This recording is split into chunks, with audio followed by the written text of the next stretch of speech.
mergulharemos nas vidas e nas lendas de 5 dos pistoleiros mais notórios que já cavalgaram pelas vastas planícies poeirentas e cidades fronteiriças do Velho Oeste. De Wild Bill e Koga Calamity Jane, estas figuras icônicas moldaram a narrativa de uma época selvagem e indomável que ainda nos intriga hoje. Eu sou o seu nome, e este é o canal O Código do Oeste, Contos e Aventura. Se você é apaixonado pela história do Velho Oeste e está ansioso para saber mais sobre esses personagens lendários, não deixe de se inscrever no nosso canal para não perder nenhum de nossos emocionantes contos e aventuras. Agora, vamos explorar o mundo do Velho Oeste e conhecer os pistoleiros que o tornaram inesquecível. Em primeiro lugar, temos Clay Allison. Clay Allison foi um pistoleiro fora da lei americano que ganhou notoriedade por sua violência e comportamento errático. Ele nasceu em Fency e cresceu em uma família rica. Allison se mudou para o Texas na década de 1860 e se envolveu em várias brigas e tiroteios. Foi preso diversas vezes, mas sempre conseguiu escapar da prisão. Em uma ocasião, foi preso por homicídio e escapou da prisão ao matar os 2 guardas. Allison se mudou novamente, desta vez para o Novo México na década de 1870, onde se tornou o xerife de Colfax County. No entanto, continuou se envolvendo em brigas e tiroteios e era conhecido por sua brutalidade. Em uma ocasião, matou 6 homens em uma única noite. Allison faleceu em 1887 em um acidente de diligência. Sua vida e carreira criminosa inspiraram vários livros e filmes sobre o Velho Oeste, sendo lembrado como um dos pistoleiros mais violentos e temidos da história americana. John Wesley Hardin, também conhecido como John Wesley Hardin, foi um pistoleiro e fora da lei americano que se tornou uma figura lendária do Velho Oeste. Ele nasceu em Boemia, no Texas, e desde muito jovem demonstrou uma notável habilidade com armas. A vida de Hardin foi marcada por uma série de atividades criminosas. Sua trajetória começou com uma briga quando tinha apenas 15 anos, e ele logo se tornou um pistoleiro profissional. Hardin cometeu diversos crimes, incluindo assassinato, roubos e assaltos a trens. Acredita-se que ele tenha sido responsável pela morte de pelo menos 27 pessoas. Em 1877, Hardin foi preso e condenado por assassinato, recebendo uma sentença de 25 anos de prisão. No entanto, sua história de fuga espetacular começou em 1878, quando escapou da prisão. Ele passou os anos seguintes como um fora da lei procurado, sendo preso e escapando da prisão diversas vezes. Finalmente, em 1878, ele foi capturado na Flórida. Hardin passou os próximos 17 anos na prisão, onde estudou direito e se converteu ao cristianismo. Após sua libertação em 1894, ele tentou recomeçar a vida como advogado e buscar uma existência mais honesta. No entanto, em 1895, Hardin foi morto a tiros em um tiroteio com um xerife em El Paso. A vida e a carreira criminosa de John Wesley Hardin inspiraram vários livros e filmes sobre o Velho Oeste, e ele é lembrado como um dos pistoleiros mais notórios da história americana até hoje. Em terceiro, Butch Cassidy, Robert Leroy Parker, e Sundance Kid, Harry Longabaugh. Butch Cassidy e Sundance Kid foram 2 famosos pistoleiros e líderes de uma gangue conhecida como Wild Boom. Eles operaram principalmente no final do século XIX e início do século XX. A gangue realizou uma série de roubos a bancos, trens e diligências, ganhando notoriedade por suas atividades criminosas. Butch Cassidy, cujo nome verdadeiro era Robert Leroy Parker, era conhecido por sua habilidade em planejar assaltos e escapar das autoridades. Sundance Kid, cujo nome verdadeiro era Harry Longabaugh, era um atirador habilidoso. A gangue deles, o Wild Boom, incluía vários membros notáveis. Os 2 fugiram para a América do Sul, onde continuaram suas atividades criminosas, especialmente no Chile e na Argentina. No entanto, sua sorte eventualmente acabou, e há relatos de que foram mortos em um tiroteio com as autoridades na Bolívia em 1908. Suas vidas e fugas inspiraram o filme Butch Cassidy e Sundance Kid, lançado em 1969. Em quarto, Calamity Jane, Martha Jane Canary. Calamity Jane foi uma figura lendária do Velho Oeste. Ela nasceu em 1852 em Princeton, Missouri, e cresceu em uma época e lugar onde a vida no Oeste era desafiadora. Ela é lembrada por sua ousadia, aparência não convencional e atitude destemida. Calamity Jane era uma exploradora, fronteiriça e, às vezes, uma pistoleira. Ela se vestia de forma não convencional para as mulheres de sua época, usando roupas masculinas e sendo conhecida por sua habilidade em dirigir carruagens e atirar. Ela também trabalhou como batedora de alvos em espetáculos de tiro ao alvo. Embora tenha vivido uma vida tumultuada e enfrentado desafios, Calamity Jane se tornou uma figura lendária do Velho Oeste e tem sido retratada em inúmeras representações da cultura popular ao longo dos anos. Em quinto lugar, temos John Henry, conhecido como Doc Holliday. Ele foi um dentista, jogador e pistoleiro americano que se tornou uma das figuras lendárias do Velho Oeste. Nascido em Griffin, Geórgia, ele se formou em odontologia na Universidade da Pensilvânia. Ollida foi afetado pela tuberculose em sua juventude e decidiu buscar um clima mais saudável no oeste. Ele se estabeleceu em Dodge City, Kansas, onde se tornou amigo do xerife Wyatt Earp. Juntos, eles se envolveram em vários confrontos e tiroteios, incluindo o famoso tiroteio no Ocaco Hall em Tombstone, Arizona, em 1881. Doc Ollida era conhecido por sua habilidade com as armas, sua educação e seu comportamento desafiador. Foi preso várias vezes, mas sempre conseguiu escapar da prisão. Além disso, era um jogador habilidoso e frequentemente participava de partidas de pôquer em bares e salões do oeste. Ele faleceu em 1887 em Glenwood Springs, Colorado, aos 36 anos de idade, devido a complicações da tuberculose. Doc Ollida é lembrado como um personagem lendário do Velho Oeste, com sua vida e carreira inspirando vários livros, filmes e programas de TV.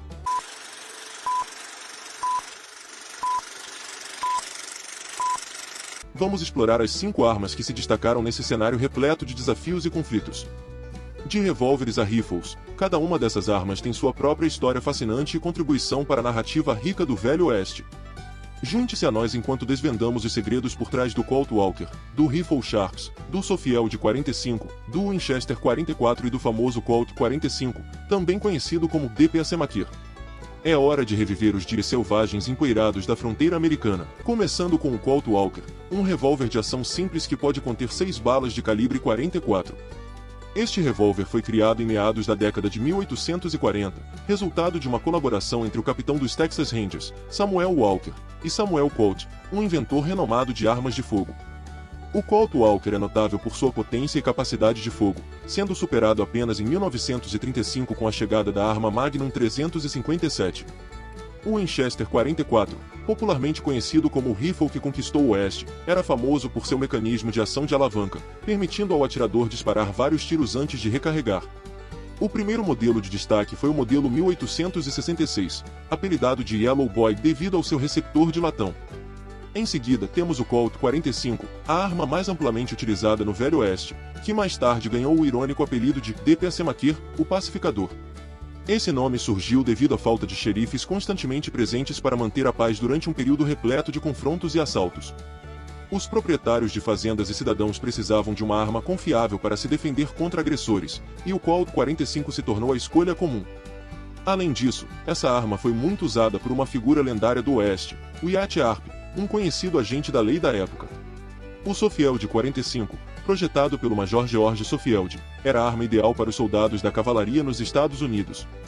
Sua característica notável era a capacidade de recarregar facilmente enquanto estavam a cavalo. Curiosamente, essa pistola era frequentemente usada por Jesse James, um famoso fora da lei da época. Por fim, temos o Rifle Sharks, uma arma de grande calibre de tiro único conhecida por sua precisão em longa distância. A partir de 1884, o Rifle Sharps estava disponível em diversos calibres e foi adaptado por vários exércitos ao redor do mundo, tornando-se um dos poucos designs de sucesso. O Rifle Sharp se tornou um símbolo do Velho Oeste devido ao seu uso tanto para caça quanto para combate.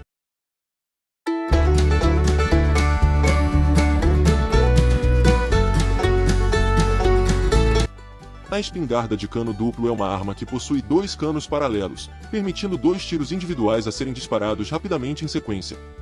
Embora muitos considerassem o revólver a arma de escolha mais fácil e prática para autodefesa no Velho Oeste, especialmente em situações pessoais, como duelos, a espingarda de calibre 12 era a escolha preferida para muitos homens, como pecuaristas, agricultores e homens da lei. Em muitos casos, eles precisavam enfrentar grupos de cowboys fora da lei. A espingarda de cano duplo era prática, intimidadora e fácil de manusear na fronteira americana, sendo versátil para autodefesa e caça. Ela servia a propósitos que as pistolas individuais não podiam igualar. Uma espingarda de cano duplo nas mãos de fazendeiros, suas famílias ou até mesmo homens da lei era uma ameaça significativa. Até mesmo os fora da lei das cidades fronteiriças optavam por uma espingarda quando os números não estavam a seu favor. Houve mais de 40 fabricantes de espingardas americanas ativos durante o século XIX. Entre as marcas de maior prestígio, destacava-se a Parker Brothers em Meridiano, Connecticut, que produziu espingardas de cano duplo de alta qualidade de 1860 a 1942, algumas das mais belas já produzidas. Remington Revolver modelo 1858. O revólver Remington modelo 1858 Esta arma e suas variantes eram revólveres de percussão disponíveis em calibres .30, .36 e .44. Foram fabricados pela empresa Elefant-Hammer On e Sons entre 1862 e 1875. Durante a Guerra Civil Americana, esses revólveres desempenharam um papel significativo e deram início a uma linha de sucesso de pistolas de tamanho médio e grande. Considerados por muitos como os melhores revólveres da Guerra Civil, eles eram altamente valorizados tanto pelos soldados do Norte quanto do Sul. Os revólveres Remington eram mais fáceis de carregar em comparação com os modelos concorrentes, já que tudo o que você precisava era de um cilindro extra e estava pronto para recarregar. A troca do cilindro era uma operação rápida e eficaz. O cano desses revólveres era octogonal e a mira era fixa. A patente de Elisha Haydon Collier, de 1836, serviu como inspiração para Remington, que em 1857 apresentou um design de estrutura sólida, elegante e confiável. O modelo 1858 da Remington tornou-se tão famoso que continuou sendo a escolha predominante dos atiradores de pólvora negra mesmo após a Guerra Civil. Uma característica notável era a capacidade de remover o cilindro sem desmontar completamente a arma de fogo, diferenciando-se dos modelos concorrentes da época. O revólver LeMat é uma verdadeira relíquia dos meados de 1800, uma época na história americana que inspirou uma série de inovações em designs de armas de fogo. Um desses designs verdadeiramente únicos é conhecido como o revólver LeMat, também chamado de Group Shot. Aproximadamente 2.900 unidades deste revólver foram produzidas. O LeMat foi desenvolvido em Nova Orleans, em 1856, pelo Dr. Jean Emmet e apoiado por Pierre Moregard, um general da Confederação. O revólver LeMat era calibrado em .40 e .42 ou .36, usando espoletas e pólvora negra. Uma característica notável era o seu cano liso de calibre 16, com um cilindro de 9 tiros capaz de disparar balas de chumbo grosso. Ele desempenhou um papel significativo nas Forças Armadas dos Estados Confederados da América durante a Guerra Civil Americana, que ocorreu de 1861 a 1865. O revólver LeMat é apenas uma das muitas fascinantes armas que surgiram durante o Velho Oeste e desempenhou um papel importante na história dos conflitos armados nos Estados Unidos. Fique ligado para mais informações sobre outras armas incríveis deste período em futuros vídeos. Rifle Spencer. O Rifle Spencer foi uma inovação revolucionária, sendo um rifle de repetição de ação por alavanca criado por Christopher Spencer, um torneiro mecânico, em 1860. Destacava-se por seu carregador popular removível, com capacidade para 7 tiros, no calibre .56 Spencer, uma inovação incorporada à época. O destaque do Rifle Spencer foi o fato de ter sido o primeiro rifle de repetição militar do mundo a utilizar cartuchos metálicos. Foram fabricados aproximadamente 200.000 exemplares nos Estados Unidos. Embora tenha sido adotado pelo Exército da União durante a Guerra Civil Americana, o Rifle Spencer não substituiu os mosquetes, que eram as armas padrão em uso naquela época. Uma versão mais curta e leve do Spencer, conhecida como carabina Spencer, foi projetada especialmente para a cavalaria e começou a ser produzida a partir de outubro de 1863. Curiosamente, as tropas brasileiras também utilizaram a carabina Spencer durante a Guerra do Paraguai, quando o Brasil adquiriu uma grande quantidade dessas armas dos Estados Unidos, incluindo cerca de 2.000 carabinas Spencer. Embora manuseadas de maneira diferente em comparação com os mosquetes, as carabinas Spencer foram elogiadas por seu desempenho e pela capacidade de um soldado operá-las deitado. Derringer cano duplo Remington modelo 95. A Remington modelo 95 é uma conhecida pistola de bolso de cano duplo, frequentemente referida como Derringer. O termo Derringer é uma designação genérica para armas curtas que não se enquadram nas categorias de revólveres ou pistolas semiautomáticas. Remington fabricou mais de 150.000 dessas armas de cano duplo, desde 1866 até o final de sua produção em 1935. Esta arma foi disponibilizada apenas no calibre .40 e no .41 short, disparando uma bala de chumbo de 8,4 gramas impulsionada por 0,8 gramas de pólvora negra em sua carga original. O disparo atingia uma velocidade de saída do cano de 130 metros por segundo. É possível ver essa arma sendo usada pelo Dr. King Schultz no filme Django Livre, quando ele a saca rapidamente de sua manga e atira. À medida que o sol se põe no horizonte poeirento do oeste, uma sensação de realização envolve nossos corações.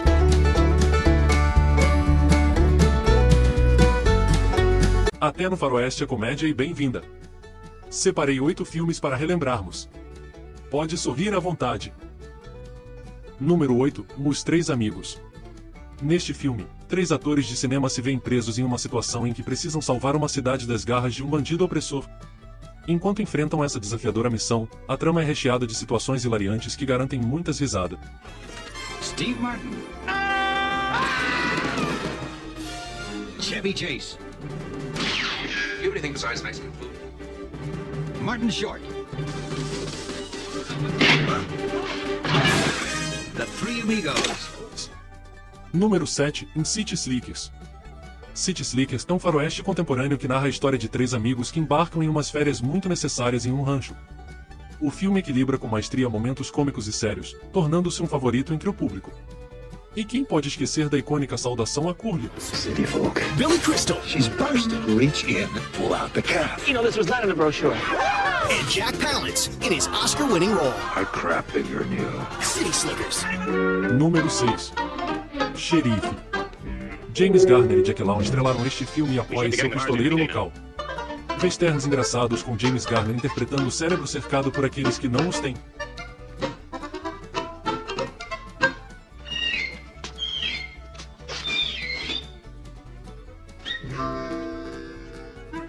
Número 5, em Rapsódia dos Rustlers. Neste filme, o herói Rex Zoerlarra, interpretado por Tom Berenger, e seu adversário, vivido por Andy Griffith, cativam o público com seu duelo na tela prateada. A rivalidade entre esses personagens proporciona muitas risadas e momentos memoráveis. Nós dois somos bons rapazes. Então, acredito que o mocinho mais bonzinho vencerá. Come on! You want to be a sidekick, you gotta learn the ropes. Thrills and spills Good, very good. and drama You get your rifle and come with me.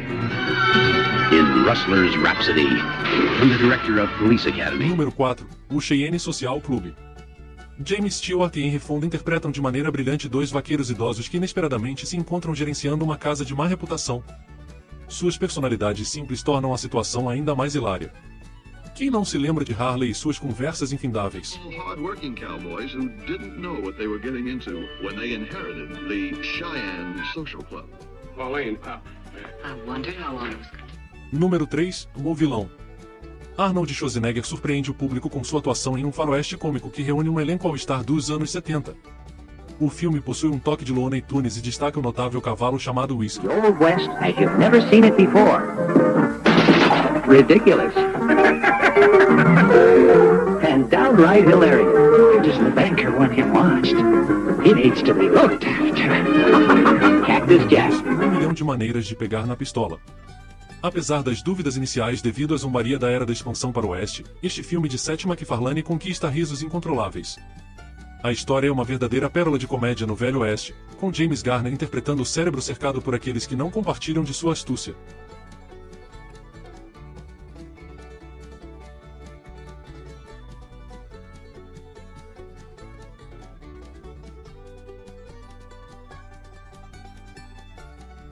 Número 1, em Alps. Uma sátira baseada no Camel Corpse, com Slim Pickens e um elenco repleto de estrelas, torna este filme uma comédia imperdível. E não se preocupe, nenhum camelo foi prejudicado durante as filmagens.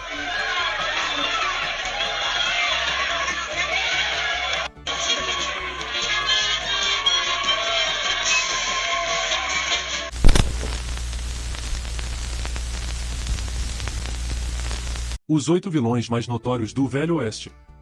8º lugar, em Liberty Valance e o Homem que o Derrubou. Lee Marvin interpretou mocinhos e bandidos ao longo de sua carreira, mas nenhum deles era tão detestável quanto Valance. Este brutamontes era o equivalente a um valentão de escola primária crescida, desprezado por toda a cidade. Na verdade, quando ele finalmente enfrentou sua merecida punição, nem mesmo o médico perdeu tempo tentando curá-lo. Valance era aquele que todos queriam ver pelas costas. 7º lugar, em Frank Griffin Godless. Jeff Daniels, um ator notável, surpreendeu a todos ao interpretar um psicopata no ambiente do Velho Oeste. Sua atuação foi impressionante, equilibrando brutalidade com um toque de cavalheirismo. Griffin tinha uma maneira peculiar de fazer com que parecesse que o outro lado era o verdadeiro culpado. 6º lugar, Angelise, o bom, o mal e o feio. O ator Lee Van Cleef personificou a maldade, o bom, o mal e o feio. Com trajes desgastados que refletiam seu caráter sujo, ele era conhecido apenas como Angelise. Ele estava disposto a recorrer a todos os meios necessários para obter o tesouro que buscava, e sua tortura era acompanhada por um sorriso diabólico. 5ª posição, Ben Wade em 3 horas e 10 minutos Toyuma. Ben Wade, notório líder de gangue conhecido por seu comportamento cruel, teve sua origem nas mãos de Glenn Ford e foi posteriormente interpretado por Russell Crowe no remake. Ambos os atores fizeram um excelente trabalho ao retratar a astúcia manipuladora de Wade, independentemente de suas ações de matador impiedoso. Pode até haver algo de bom nele, afinal, já que liderar um grupo tão corrupto não é para os fracos. Quarta posição, em Little Bill em Os Imperdoáveis. Gene Hackman praticamente construiu sua carreira interpretando vilões que fazem todos ao seu redor parecerem tolos. Com Little Bill, ele calculava a morte de alguém toda vez que abria a boca. Eu não vou machucar uma mulher, ele dizia, mas ninguém acreditava. Terceira posição, em John Fine, Big Jake. A maioria dos outros vilões dos faroestes de John Wayne geralmente enfrenta o karma no desenrolar da trama, mas em Big Jake, Richard Bond assume o papel de John Fine, líder de uma gangue de assassinos e sequestradores. Desta vez, o rápido e implacável Cebolinha pegou a criança errada, enviando o recado de que só mandaria o corpo do garoto de volta em uma cesta. Segunda posição, Asa Watts em Os Cowboys. Ser pai é um papel sagrado, mas para um homem como Asa Watts em Os Cowboys, matar o pai de um grupo de crianças é uma mancha negra irreparável. Ele quebrou as regras da honra em uma briga, demonstrando covardia ao atirar pelas costas enquanto seu adversário se afastava. Primeira posição, em Cactus Jack Slade, o vilão. O campeão do mal incontestável é Cactus Jack Slade, interpretado por Kirk Douglas no filme O Vilão. Este vilão é uma alegria de assistir, servindo como um contraponto cômico para Arnold Schwarzenegger. Slade é o coiote perfeito para o herói, com sua natureza astuta e travessa que proporciona um toque de humor ao Velho Oeste. Estes são os 8 vilões mais notórios que já vagaram pelas paisagens implacáveis do Velho Oeste. De líderes de gangues cruéis a pistoleiros covardes, cada um deixou sua marca nas páginas da história. E, por mais malévolos que fossem, suas histórias continuam a nos fascinar.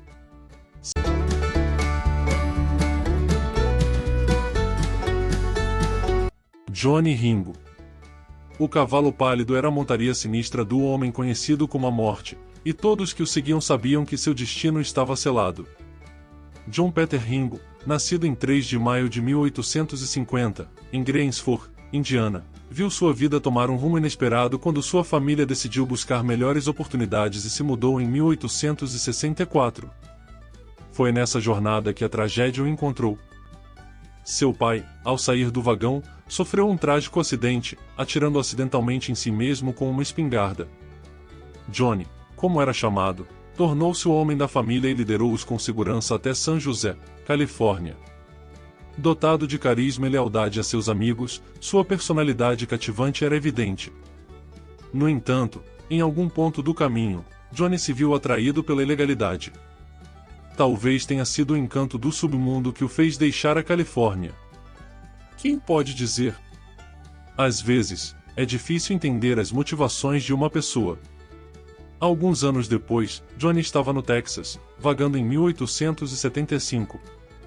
Foi recrutado por um ex-Texas Ranger chamado Scott Cowley e se envolveu em um breve, porém intenso conflito conhecido como o Rugido do Condado de Mason.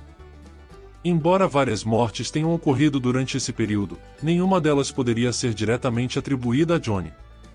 Após o fim desse tumulto, ele foi absolvido de qualquer envolvimento e partiu para Tombstone, Arizona.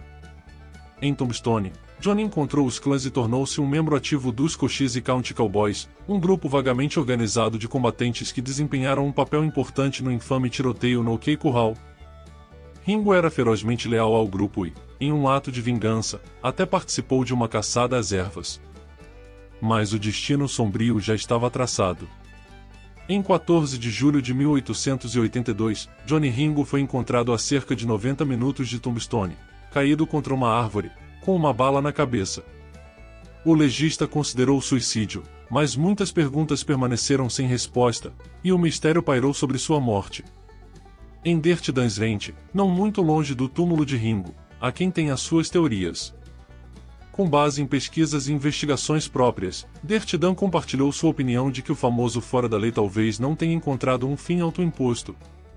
O pet de couro cabeludo faltando em sua cabeça, como se cortado por uma lâmina, levanta suspeitas. E o fato de seu chapéu ser encontrado em sua cabeça quando a morte por suicídio é improvável torna o enigma ainda mais complexo. Não necessariamente o que aconteceu antes do corpo de Ringo ser encontrado, mas certamente coisas que aconteceram nos meses seguintes sugerem que Buckskin, Frank Leslie, talvez até Billy Claiborne estavam envolvidos. Um policial aposentado mapeou meticulosamente tudo, medindo todos os ângulos de trajetória e todos os detalhes. Parece altamente viável que Ringo tenha sido baleado a uma distância de 100 a 150 metros. Depois de ouvir a versão de Dan e examinar as evidências, torna-se claro que a possibilidade de Ringo ter sido assassinado é substancial. Billy Claiborne, que abertamente acusou Frank Leslie nas ruas de Tombstone, deu ainda mais peso à teoria do assassinato. Porta de Ferro Dan, ao encontrar alguém na rua, pergunta: quem matou Johnny Ringo? A resposta é evasiva. Se ele não se matou, provavelmente foi Frank Leslie, sugere alguém.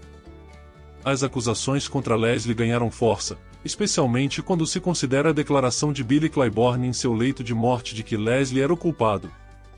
Esse é o cenário que se desenha. Portanto, o consenso é de que Johnny Ringo foi assassinado. Não há envolvimento de Doc Holliday e Wyatt Earp, já que ambos estavam no Arizona quando tudo aconteceu. A conversa continua, mas ninguém tem uma resposta definitiva.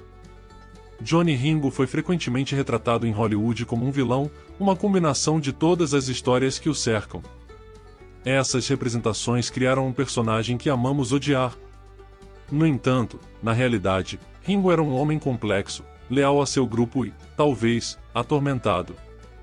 Ele era habilidoso com armas de fogo e, no final, deixou sua marca na tradição do Velho Oeste. Incrível Wyatt Earp, o temido xerife e pistoleiro do Velho Oeste. Wyatt Earp foi uma figura histórica notável, mais conhecida por seu papel na história do Velho Oeste dos Estados Unidos. Ele nasceu em 1848 e faleceu em 1929. Earp é mais conhecido por seu envolvimento em eventos como o famoso tiroteio no Ocaco Hall em Tombstone, Arizona, em 1881, onde ele, seu irmão Virgil Earp e Doc Holliday enfrentaram um grupo de foras da lei, incluindo os irmãos Clanton e MC Laurie. Wyatt Earp era um lawman, caçador de recompensas e jogador de cartas. Ele desempenhou um papel significativo na aplicação da lei na fronteira do Oeste e participou de diversos conflitos e eventos notáveis. Sua vida e carreira continuam a ser tema de muitos livros, filmes e programas de televisão que retratam o Velho Oeste e suas figuras icônicas. No vídeo de hoje, exploraremos a história completa do lendário xerife Wyatt Earp. Prepare-se para descobrir os detalhes fascinantes sobre o herói cômico do Velho Oeste. Wyatt Earp nasceu em 19 de março de 1848 na cidade de Momouto, Illinois. Durante sua juventude, ele levou uma vida comum, mas sua sede por aventura o levou para o oeste em busca de fortuna. Em 1861, aos 13 anos, Wyatt se tornou um mensageiro de telégrafo, uma experiência que seria crucial em sua carreira posterior.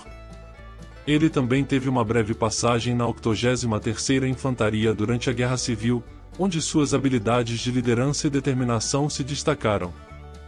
Após a guerra, Wyatt Earp se envolveu em várias atividades, incluindo caça de búfalos, trabalho como motorista de diligência, mineração e até mesmo tentou uma carreira como pugilista.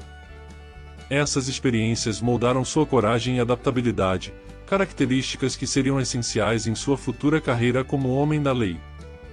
Em 1869, Wyatt encontrou sua verdadeira vocação como policial na cidade de Wichita, Kansas, onde foi contratado para manter a ordem em uma cidade conhecida pela violência e desordem. Sua habilidade em lidar com conflitos e sua postura firme rapidamente ganharam o respeito dos cidadãos locais e das autoridades. Em 1876, em Dodge City, Kansas, Wyatt assumiu o cargo de delegado da lei. Nessa função, enfrentou diversos desafios, incluindo confrontos com bandidos notórios como Curly Bill Brocious. Durante seu tempo em Dodge City, Wyatt Earp estabeleceu uma parceria lendária com Butch Masterson, outro renomado pistoleiro do Oeste.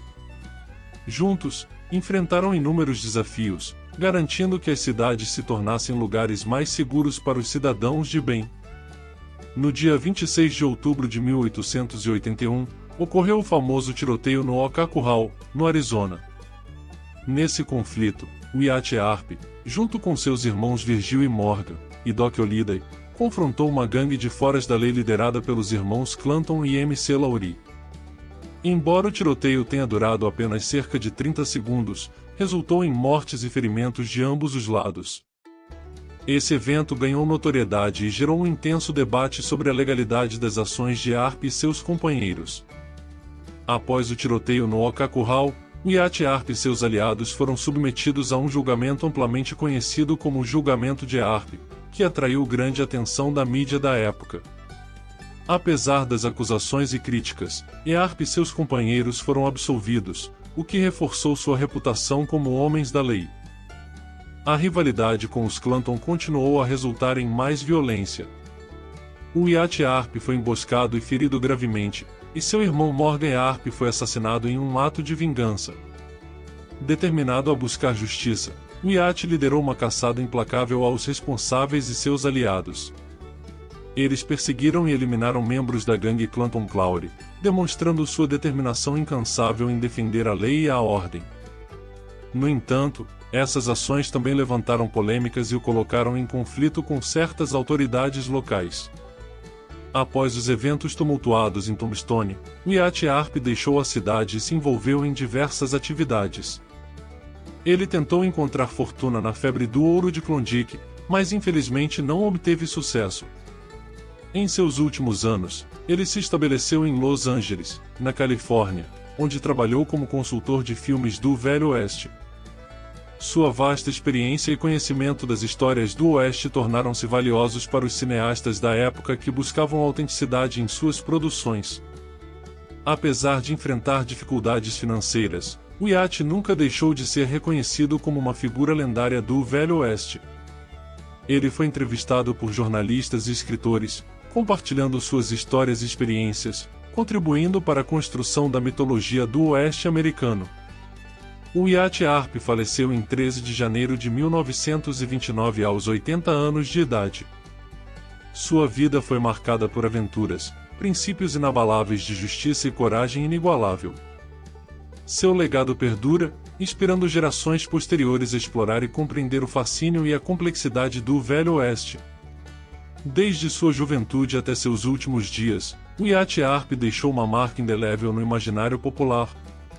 Sua determinação em fazer cumprir a lei, sua habilidade com armas de fogo e sua busca incessante por justiça o tornaram um herói venerado por muitos. Embora sua história tenha sido repleta de controvérsias e conflitos, não há dúvida de que Wyatt Earp foi um homem destemido, disposto a enfrentar os perigos do Oeste selvagem em nome da ordem e da segurança. Seu legado transcendeu sua própria vida, influenciando inúmeras representações do Velho Oeste na cultura popular, desde filmes até livros e séries de TV. Sua imagem imponente e sua aura de justiça continuam a inspirar admiradores até os dias de hoje. Um dos mais renomados pistoleiros do Velho Oeste foi Doc Holliday. Apesar de haver dezenas de vídeos e livros sobre sua vida, vou destacar alguns fatos menos conhecidos. Caso eu perca alguma informação, você pode encontrá-la facilmente. Vida pregressa. Doc nasceu como John Henry Holliday em 14 de agosto de 1851, na cidade de Griffin, Geórgia. Seus pais o mudaram para Valdosta quando John tinha 15 anos, e logo depois, sua mãe faleceu de tuberculose. John frequentou a escola de odontologia na Pensilvânia e, após a formatura, eventualmente abriu uma clínica em sua cidade natal de Griffin. Movendo-se para o oeste. Pouco tempo depois de ser diagnosticado com tuberculose, Doc decidiu buscar uma vida com prazos sombrios. O tratamento popular para a tuberculose na época envolvia mudar para o oeste, onde o clima seco retardava a propagação da bactéria. Dessa forma, Doc mudou-se para Dallas e se associou à prática de um amigo de seu pai. Embora inicialmente bem-sucedido, a parceria se desfez um ano depois, e Holliday abriu sua própria clínica. No entanto, seus ataques de tosse frequentes afetaram negativamente os negócios. Assim, ele fechou a clínica e voltou-se para sua paixão pela jogatina. Devido à natureza perigosa de sua nova profissão, Doc Holliday aprimorou suas habilidades com armas de fogo e facas, tornando-se proficiente em ambas. No entanto, seu temperamento explosivo e disposição para resolver problemas com violência muitas vezes o colocavam em apuros. Além disso, seu consumo excessivo de álcool não ajudava. Inúmeros incidentes eram atribuídos a ele, e ele tinha o hábito de fugir da cidade antes que a lei o alcançasse.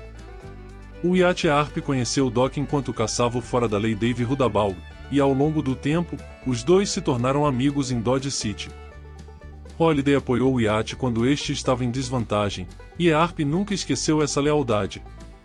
John Henry não era estranho ao companheirismo feminino, e Kate Arone, uma mulher de reputação duvidosa, seguiu Doc em algumas de suas aventuras.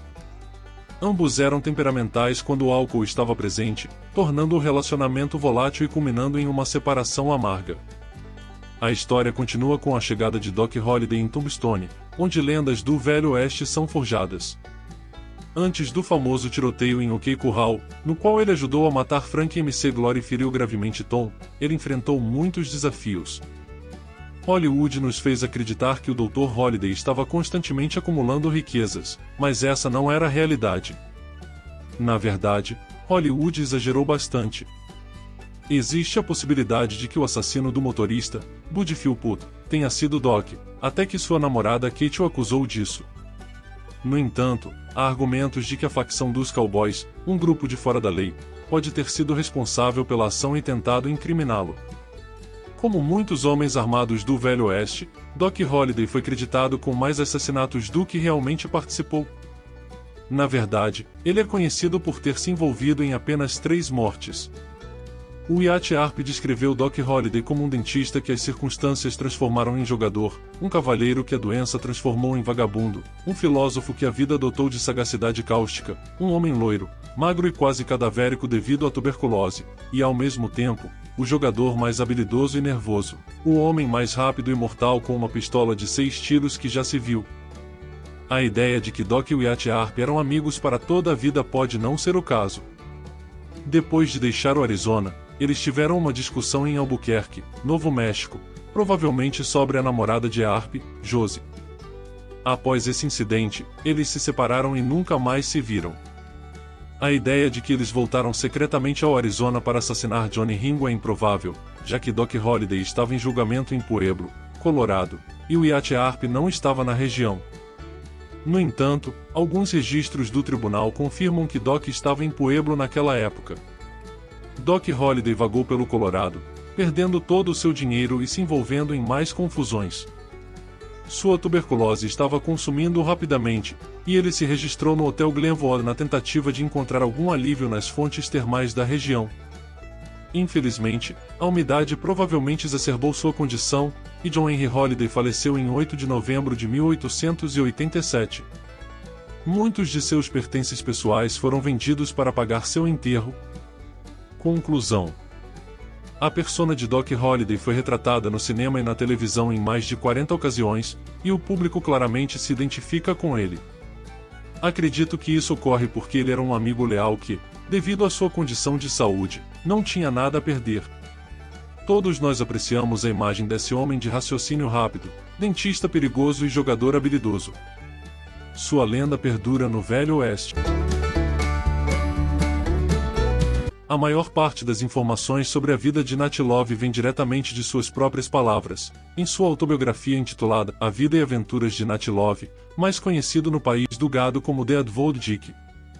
Essa história é uma narrativa verídica de sua vida, desde os dias da escravidão até suas aventuras nas grandes cordilheiras e planícies selvagens do Oeste. Embora, talvez, ele pudesse ter escolhido um título um pouco mais curto para sua autobiografia. Como muitos daqueles que viviam no Oeste, Nat Love era inclinado a exagerar, e algumas de suas informações estão um pouco imprecisas. Por exemplo, ele afirmou ter recebido um revólver Colt com câmara .45 como parte de seu primeiro emprego como cowboy em 1869, o que seria um truque interessante, já que essa arma não foi lançada até 1873. Ele também alega ter compartilhado bebidas com Billy the Kid, que também foi contratado por seu empregador durante 11 meses. Ambos os homens se gabavam de sua capacidade de beber qualquer um sob a mesa. Hoje em dia, essas histórias são parte da lenda do Velho Oeste. Após sua carreira como cowboy, Nat Love acabou em Denver, Colorado, onde se tornou um Pullman Porter para a ferrovia. Anos depois, ele se mudou para Los Angeles, onde finalmente escreveu a mencionada autobiografia.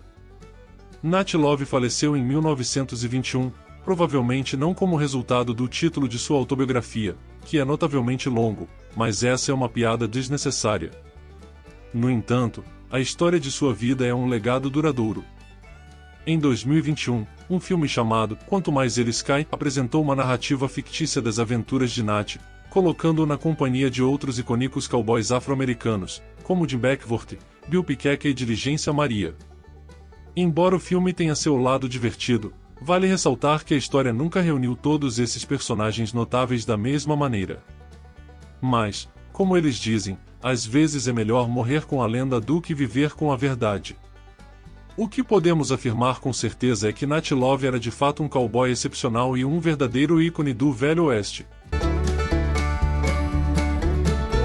Nas vastas barreiras da América do Norte, um capítulo crucial da história se desenvolveu, uma história de resistência, coragem e a busca pela preservação de uma maneira de vida profundamente enraizada na terra. No coração dessas terras ancestrais, habitava o povo Lakota, liderado por um homem cujo nome ecoaria através das eras como um símbolo de força e determinação, Touro Sentado, o grande líder espiritual. Esta é a história do povo Lakota e de como enfrentaram a chegada inexorável dos homens brancos, defendendo suas terras sagradas e sua cultura com uma resiliência inabalável. Conduzido por Touro Sentado, eles enfrentaram uma tempestade da mudança, com suas tradições e espiritualidade como seus guias, desafiando o destino imposto por uma nação em expansão. Junte-se a nós enquanto exploramos essa jornada épica de luta e esperança. O grande líder espiritual do povo Lakota, junto aos grandes espíritos, havia feito uma promessa solene àquelas terras onde viviam. Para nosso povo, essa terra era uma dádiva que os tornava ricos, providenciando tudo o que necessitavam e muito mais. Vivíamos em harmonia com a terra, cultivando milho e caçando como nossos ancestrais. Cada parte dela era utilizada de forma sábia, respeitando nossa conexão com a natureza. No entanto, essa harmonia estava ameaçada pelo crescente número de homens brancos que se espalhavam pela região, degradando a terra que ocupavam. Nosso povo estava decidido a não permitir que nossas terras sagradas fossem profanadas pelos intrusos em sua busca obsessiva pelo metal amarelo. Meu pai era um grande guerreiro, mas perdeu um de seus braços na luta contra os caçadores de peles.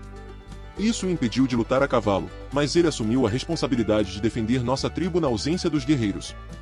Foi ele quem nos conduziu até o acampamento de nossos aliados, mas não estávamos preparados para a cena de horror que encontramos.